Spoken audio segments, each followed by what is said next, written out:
Cette solennité de l'Immaculée Conception porte toute sa lumière durant ce temps de l'Avent. L'Avent, un temps donné pour notre conversion à l'approche de Noël, pour ouvrir nos cœurs à l'accueil du Sauveur, un temps de l'espérance. Voici notre Dieu, voici le Seigneur Dieu. Voilà 40 ans que Radio Espérance proclame cette bonne nouvelle, celle du Sauveur.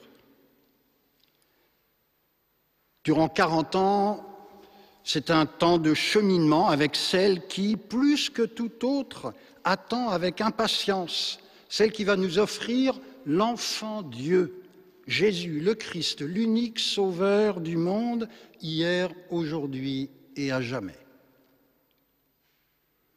Permettez-moi de souligner que ces 40 ans sont marqués par une belle collaboration entre Radio Espérance et notre congrégation des religieux de Saint-Vincent-de-Paul.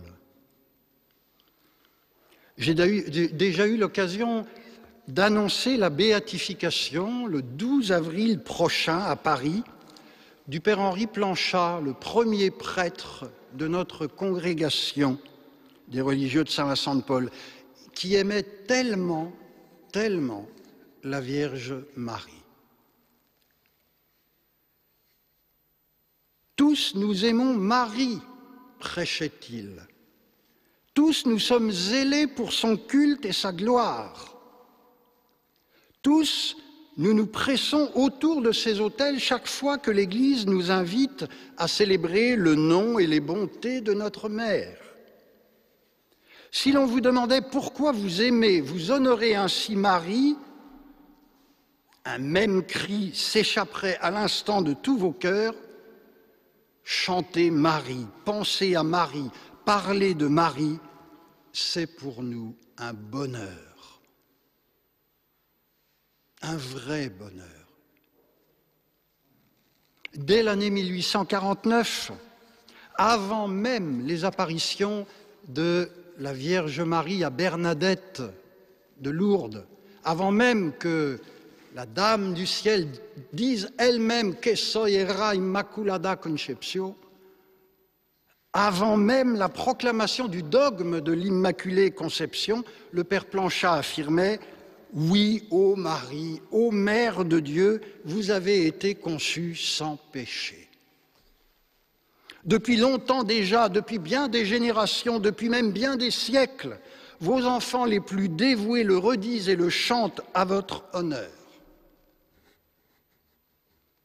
On imagine donc l'exultation du Père Planchat lorsque 5 ans plus tard, en 1854, en Sabul Ineffabilis Deus, le bienheureux pape Pie IX laissa résonner solennellement ces mots.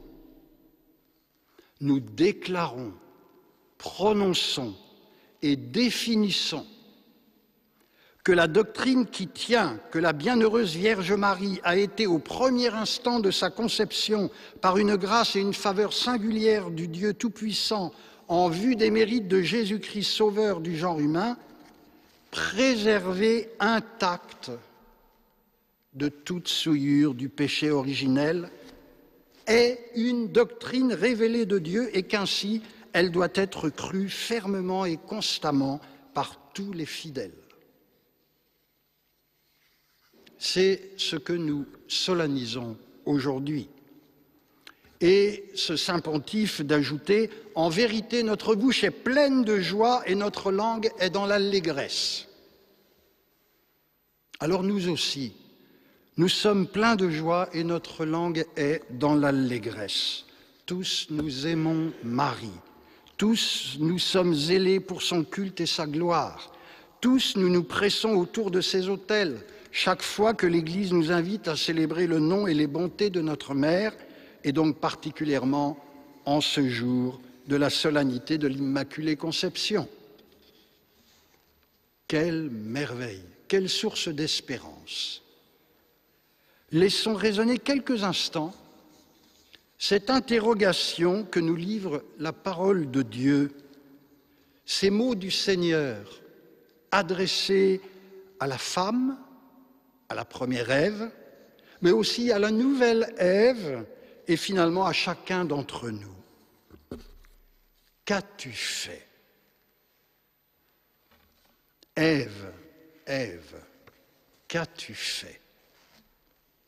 Pourquoi avoir ouvert la porte de ton cœur à Satan, l'antique serpent? N'étais-tu pas choyé, aimé, comblé? Tu étais vierge et immaculée. Tout ton être était dans l'intimité de ton Créateur et Seigneur. Pourquoi avoir laissé entrer le menteur, le destructeur? Vois dans quelle détresse tu t'es mise. Vois dans quelle détresse tu as mis notre humanité tout entière. Le serpent m'a trompé, affirmes-tu. Sans nul doute, mais encore. Ne vois-tu pas venir vers toi celui qui est l'amour infini, le Dieu de toute tendresse, de bonté, de miséricorde? Pourquoi te taire? Pourquoi être là à te contenter de répéter « le serpent m'a trompé » ?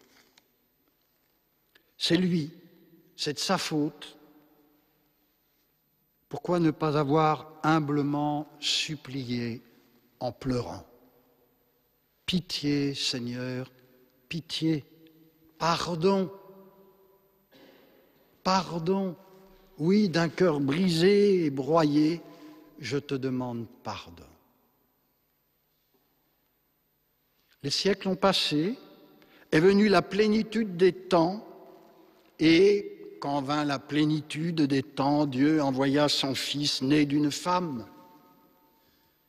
Dans l'Immaculée, le Père réalise son dessein, et c'est pour cela que la lettre aux Éphésiens a été choisie comme seconde lecture pour la solennité du 8 décembre.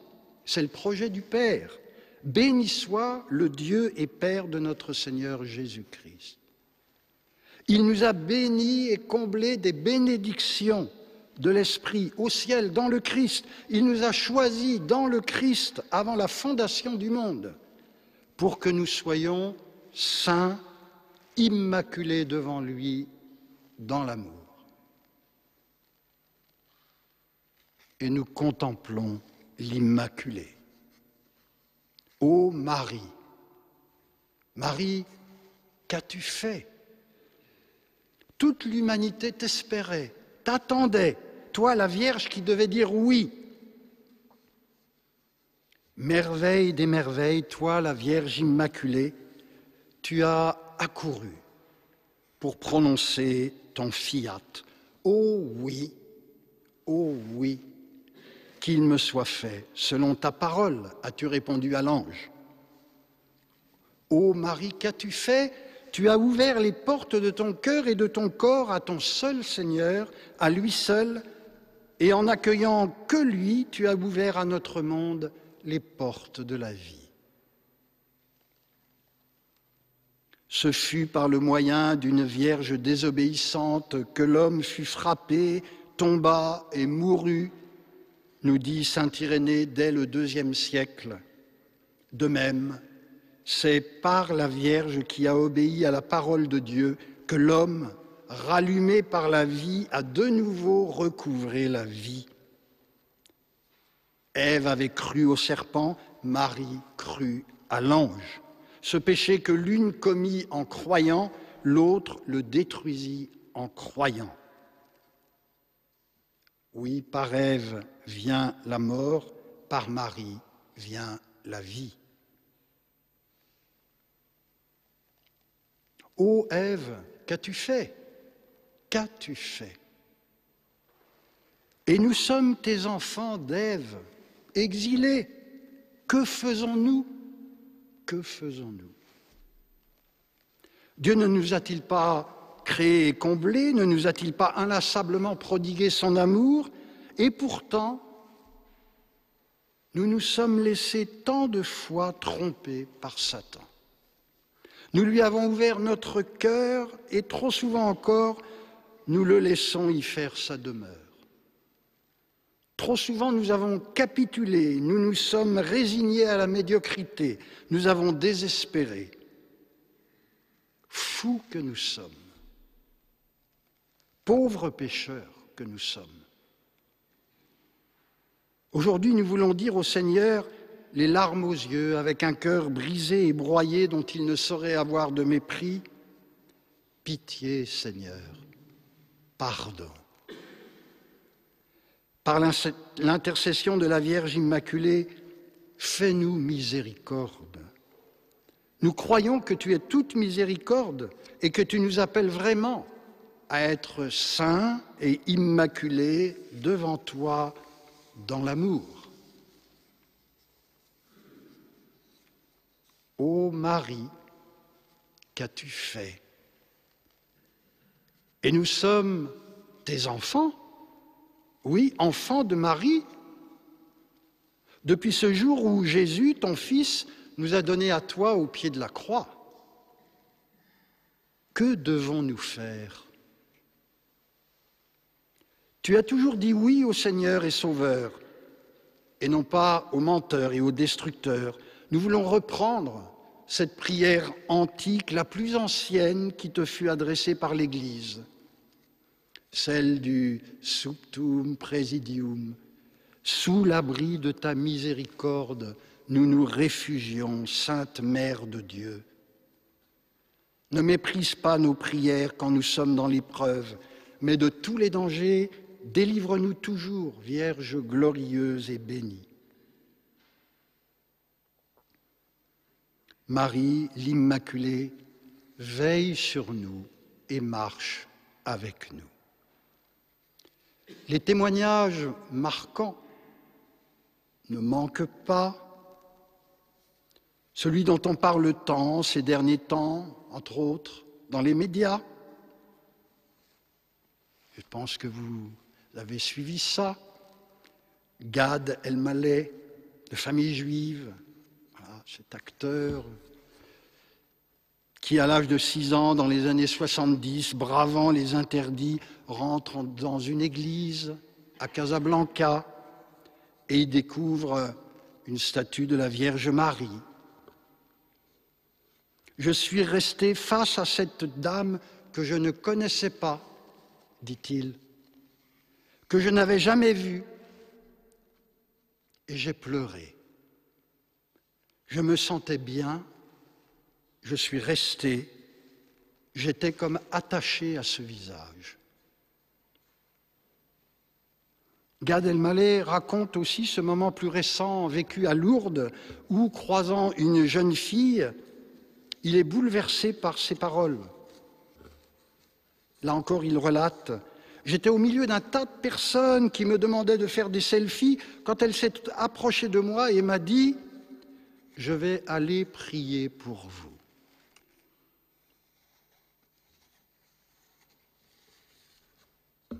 Alors, qu'as-tu fait? Que vas-tu faire? Que devons-nous faire? Rester plus souvent et plus longuement face à cette belle dame, l'Immaculée. Contempler son visage. Rester et rester encore, pleurant et admirant. Que devons-nous faire? Prier. Prier.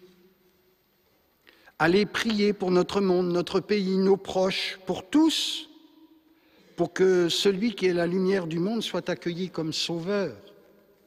N'est-ce pas là la belle mission de Radio Espérance? Prier, faire prier. Et prier aussi Marie pour nous. Qu'elle nous aide à fermer la porte de notre cœur aux séductions du malin, à l'esprit de ce monde.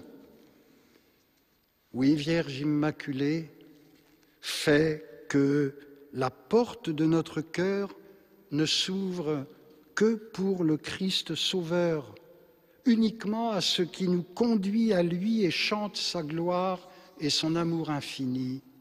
Amen.